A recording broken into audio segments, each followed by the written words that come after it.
Welcome to Fast Effect Double Speed Magic the Gathering. Here we have Ted on Reanimator versus Billy on an Eldrazi deck. I don't know if this is his Eldrazi Menace list that we've seen. We saw Chancellor of the Annex pregame and a Endless one at 0 into an Eldrazi Mimic. So Mimic going to set a clock here. A Lotus Petal powering out a Faithless Looting. That's going to put... Boy, that looked like Jin-Gitaxias along with Chancellor of the Annex. I'm not actually sure. Maybe that's Gristlebrand. Oh, that's Gristlebrand. Perhaps the GP art. Badlands, signed by Rob Alexander. Frequently attending conventions and events. And now we've got Gristlebrand coming back. Ted staying pat with the 7/7 lifelink, not drawing the extra cards. Wasteland takes out that Badlands, but that is going to be a losing fight. Trying to deny your opponent resources when they have an embarrassment of riches with Gristlebrand, generally not going to work out. It will only slow down Reanimator. It will not actually stop them or mana screw them. I mean, you're going to restrain them to 1 mana, but they can easily exceed that with Lotus Petal and Dark Ritual.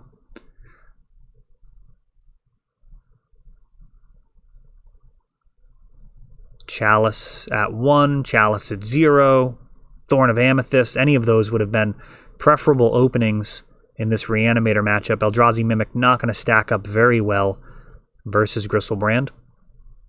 Ooh. We got Children of Corliss going in there. And now an Unmask going after Billy's hand. So this Reanimator's got some spice to it. We see Thought-Knot Seer and Reality Smashers.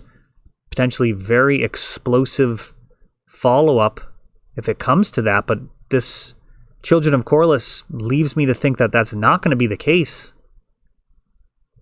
Dark Rituals. And Children's going to be able to come back. Oh, wow. That's a lot of Reanimate effects. Billy actually not going to sit through it, but I would have liked to have seen the actual kill. I'm going to assume that it's going to be Tendrils of Agony. There are some builds that win with a Laboratory Maniac. Previously, that was a pretty easy way to win. Probably still preferable to Thassa's Oracle. As you can imagine some situations where Thassa's Oracle could be a little bit tricky. You'd have to get to exactly 0 cards in your library to guarantee the win. In some circumstances, though, I mean, with this type of deck, you could actually have a totally suboptimal win condition and still get there almost every time. You're not actually going to drop that many percentage points once you're in a situation where you've got a Gristlebrand and enough life to draw your entire deck in increments of 7. Typically, you're going to be fine. You've got Entomb. You can search up whatever creature you need out of your sideboard, bring it back, recur it multiple times, potentially. Sacrificing it to Cabal Therapies is a possibility. So, Ted picking that first game up. Billy's going to really want some type of stacks piece. We're talking a Sphere or Chalice. And he's also going to need a clock. Graveyard Hate also, of course, going to be very important. He may have cards like Tormod's Crypt or Grafdigger's Cage. I paused there because I saw Karakas in the opener for Billy, one of the stronger cards in the matchup. That actually makes Gristlebrand much less of a threat. Granted, he can draw a lot of cards, but that 7/7 lifelink body won't be able to be used, which is a big part of the damage he does in this matchup, is just outclassing everything. But Billy actually mulliganing to Leyline of the Void, and he has a Endless one. Just a 1/1 Endless one. Looks like off of a waste. We see Unmask, grabbing the 3-sphere. Trinisphere, such a brutal magic card. Many people consider it to be intensely unfun. Interesting thing is it's actually not that much of a problem for many casual players.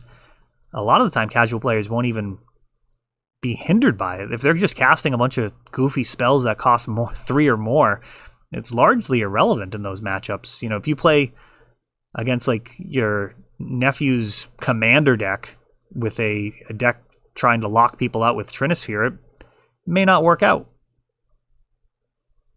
compared to typical control or combo strategy. I mean, really any strategies in Legacy are going to have a tough time against a Trinisphere. You can also go after their mana base with your Wastelands. Eldrazi Mimic. Getting in there. Leyline of the Void is going to require an answer. That could be Reverent Silence, Force of Vigor, and some other builds. I don't imagine that would be playable in this Reanimator build.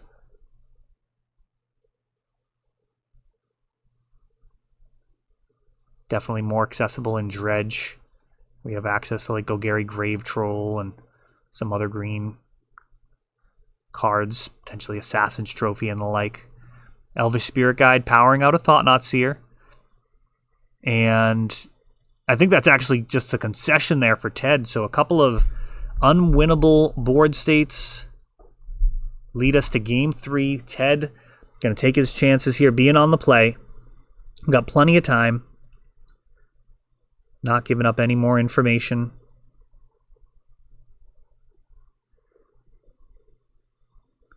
Thought-Knot Seer represents a very significant clock, as does Reality Smasher. I mean, that's really the main teeth of the deck.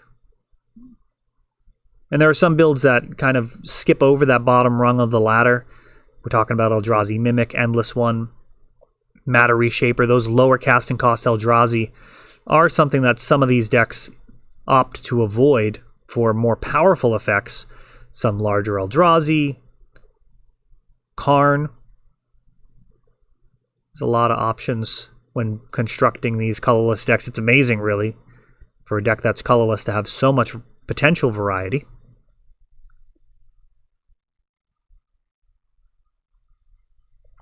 Ted does get that Chancellor. And Billy with no play. Interesting, keeping a hand with no ley lines. We see Fairy Macabre and Surgical. Wow. How stacked is his sideboard? Surgical, Fairy Macabre, and Leyline? Billy does not want to be losing to Reanimator. And he uses an Elvish Spirit Guide to power out a 5 power attack. Thanks to Ayavugan, reducing the cost.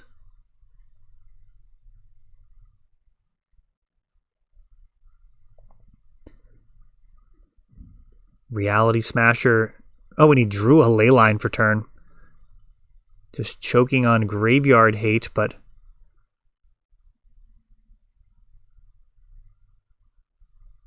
Mishra's Factory carefully played.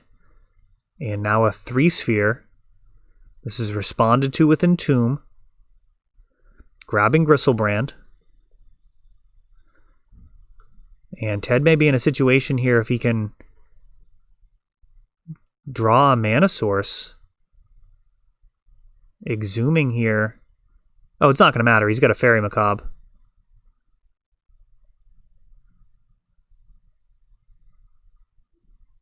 Sending. Oh, I guess the Macabre was taken. He still had a Surgical?